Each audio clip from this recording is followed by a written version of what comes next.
Welcome to Harsha trains. ముందు ఒక video చూశారు కదా, రామ్ చరణ్ హైదరాబాద్ నుంచి బీహార్ ట్రావెల్ చేయడానికి ఎస్ అనే స్పీడ్తో ట్రావెల్ చేశాడు. అయితే తనకి టైం వచ్చేసి టీ అనే టైం పడుతుంది. అయితే మన క్వశ్చన్ ఏంటి అంటే, రామ్ చరణ్ తన స్పీడ్ 7/8 పార్ట్ స్పీడ్తో ముందు ట్రావెల్ చేస్తే టైం అనేది 10 మినిట్స్ ఎక్కువ పడుతుంది అంటారు. అయితే మనకి ఇక్కడ క్వశ్చన్ ఏంటి అంటే, తనకి యూజువల్ స్పీడ్తో ట్రావెల్ చేస్తే యూజువల్ టైం ఎంత పట్టింది అనేది క్వశ్చన్ అన్నమాట. సో ఈ క్వశ్చన్ని మనం సింపుల్గా ఎలా సాల్వ్ చేయాలో చూద్దాం. ఇలాంటి క్వశ్చన్స్ని సాల్వ్ చేయడానికి మనకి మెయిన్గా ఒక కాన్సెప్ట్ తెలియాలి. ఆ కాన్సెప్ట్ ఏంటి అంటే, మనకి స్పీడ్ అనేది ఇన్వర్స్లీ ప్రపోర్షనల్ టు టైం. అంటే మనం స్పీడ్ పెరిగే కొద్దీ టైం అనేది తగ్గుతుంది. సో ఆ కాన్సెప్ట్ అందరికీ తెలుసు కదా. ఈ కాన్సెప్ట్ పరంగా మనం ఈ సమ్ని సాల్వ్ చేద్దాం.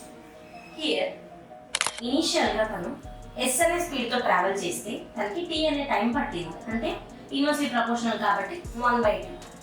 ఇంకేమంటున్నారు, 7/8 పార్ట్ ఆఫ్ స్పీడ్తో తను కనుక ట్రావెల్ చేస్తే 10 మినిట్స్ ఎక్కువ పడుతుంది అంటున్నారు. సో దాన్ని మనం సేమ్ యూనిట్స్ కావాలి కాబట్టి అవర్స్లోకి కన్వర్ట్ చేసుకుందాం. 1/t + 10/60. సో ఈ రెండు ఈక్వేషన్స్ని క్రాస్ మల్టిప్లై చేసి మనం దీని యొక్క ఆన్సర్ని ఫైండ్ అవుట్ చేయొచ్చు. సో దాని ప్రాసెస్ నేను చేస్తాను, చూడండి.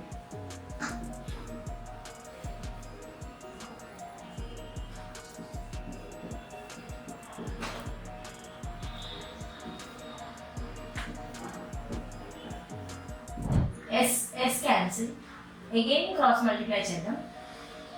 7 × 60 + 1 = 80 × 6. 42t + 7 = 48t. సో దీని నుంచి మనకు t వాల్యూ వస్తుంది. 60 = 7 అంటే t = 7/6 అవర్. మనం దీన్ని కనుక మినిట్స్లోకి మార్చుకుంటే t = 7/6 × 60. 1 hour = 60 minutes కాబట్టి × 60 చేసాం. So 10 which is equal to 70 minutes. So Hyderabad నుంచి బీహార్కి రామ్ చరణ్ ఇనీషియల్గా స్టార్ట్ చేసిన స్పీడ్తో కనుక ట్రావెల్ చేస్తే దానికి 70 minutes అనేది పడుతుంది. ఇలాంటి వీడియోస్ మీకు మరెన్నో కావాలి అంటే మన హర్ష ట్రైనింగ్ ఛానల్స్ని ఫాలో అవ్వండి. Thank you.